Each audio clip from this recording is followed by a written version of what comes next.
అవన్నీ అపోహలే అండి. అన్నీ కూడా మిస్‌కన్సెప్షన్స్.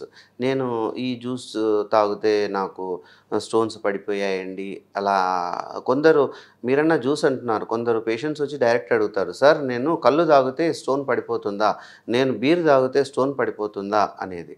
అవన్నీ కూడా అపవాదులే అండి. అవన్నీ కూడా నిజాలు కావు. యూజువల్‌గా ఇప్పుడు నేను ఒక చిన్న ఎగ్జాంపుల్ చెప్తాను చూడండి. మీకు ఒక పర్సన్‌కి ఒక లీటర్ వాటర్ బాటిల్ ఇచ్చి, ఒక లీటర్ బీర్ ఇచ్చాననుకోండి. లీటర్ వాటర్ తాగడానికి అతనికి టైం ఎక్కువ సేపు పడుతుంది than consuming the litre beer. అంటే అతనికి ఆ లీటర్ అనేది చాలా important. Not the beer or water. మనకు డైల్యూషన్ అంటే ఎక్కువ వాటర్ తీసుకోగలిగి మనం పుష్ చేయగలిగితే కన్నా మనకు స్టోన్ ఎక్స్‌పల్షన్ అనేది తొందరగా ఉంటుంది. మనం తీసుకునే మోతాదుని బట్టి ఆధారపడి ఉంటుంది కానీ లిక్విడ్ ఏదో నేను కల్లు తాగితే పడిపోయింది సార్, నేను బీర్ తాగితే పడిపోయింది, వాటర్ తాగితే పడటం లేదనేది అపవాదు.